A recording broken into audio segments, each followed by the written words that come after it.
किताब मुकद्दस में से हिजकिय्याह की किताब के 31वें बाब की तिलावत। फिर 11वें वर्ष के 30वें महीने की पहली तारीख को खुदावंद का कलाम मुझ पर नाज़िल हुआ कि ऐ आदमजाद, शाह मिस्र फिरौन और उसके लोगों से कह, तुम अपनी बुजुर्गी में किसकी मानद हो?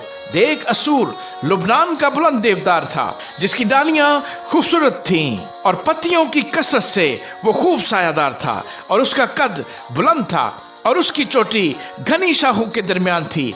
पानी ने उसकी परवरिश की, गहराओं ने उसे बढ़ाया।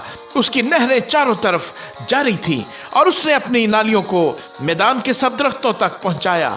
इसलिए पानी की कसरत से उसका कद मैदान के सब दरख्तों से बुलंद हुआ, और जब वो लहलहाने लगा तो उसकी शाखें फरावान और उसकी डालियां दराज हुईं। हवा के सब परिंदे उसकी शाखों पर अपने घोंसले बनाते थे, और उसकी डालियों के नीचे सब दस्ती हैवान बच्चे देते थे, और सब बड़ी बड़ी कौमें उसके साये में बसती थी। यूं वो अपनी बुजुर्गी में अपनी डालियों की दराजी के सबब से खुशनुमा था, क्योंकि उसकी जड़ों के पास पानी की कसरत थी। खुदा के बाग के देवदार उसे छिपा न सके।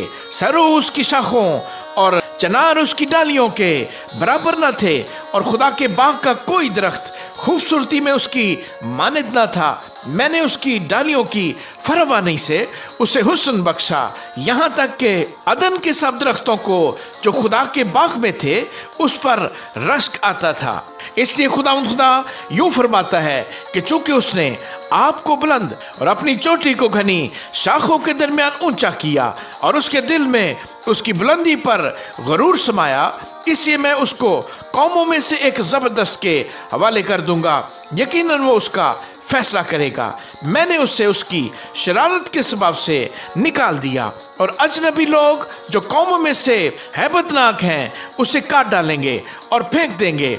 पहाड़ों और सब वादियों पर उसकी शाखें गिर पड़ेंगी, और जमीन की सब नहरों के आसपास उसकी डालियां तोड़ी जाएंगी, और रोए जमीन के सब लोग उसके साया से निकल जाएंगे और उसे छोड़ देंगे।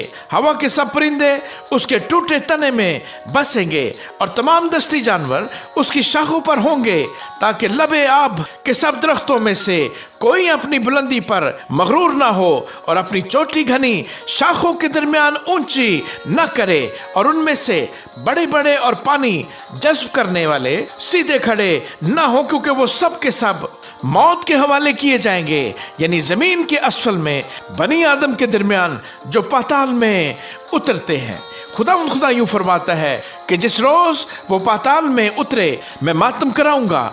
मैं उसके सबब से गहराओं को छिपा दूंगा और उसकी नहरों को रोक दूंगा, और बड़े सैलाब थम जाएंगे। हाँ, मैं लुबनान को उसके लिए स्याहपोश कराऊंगा, और उसके लिए मैदान के सब दरख्त गशी में आएंगे। जिस वक्त मैं उसे उन सब के साथ जो गड्ढे में गिरते हैं पाताल में डालूंगा, तो उसके गिरने के शोर से तमाम अक़वाम लर्जान होंगी, और अदन के सब दरख्त, लुबनान के चीदा और नफीस, वो सब जो पानी जज्ब करते हैं, जमीन के असफल में तसल्ली पाएंगे। वो भी उसके साथ उन तक जो तलवार से मारे गए पाताल में उतर जाएंगे, और वो भी जो उसके बाजू थे और कौमों के दरमियान उसके साया में बसते थे वही होंगे।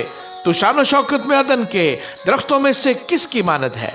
लेकिन तू अदन के दरख्तों के साथ जमीन के असफल में डाला जाएगा, तो उनके साथ जो तलवार से कत्ल हुए नामख्तूनों के दरमियान पड़ा रहेगा। यही फिरौन और उसके सब लोग हैं। खुदा फरमाता है। आमीन।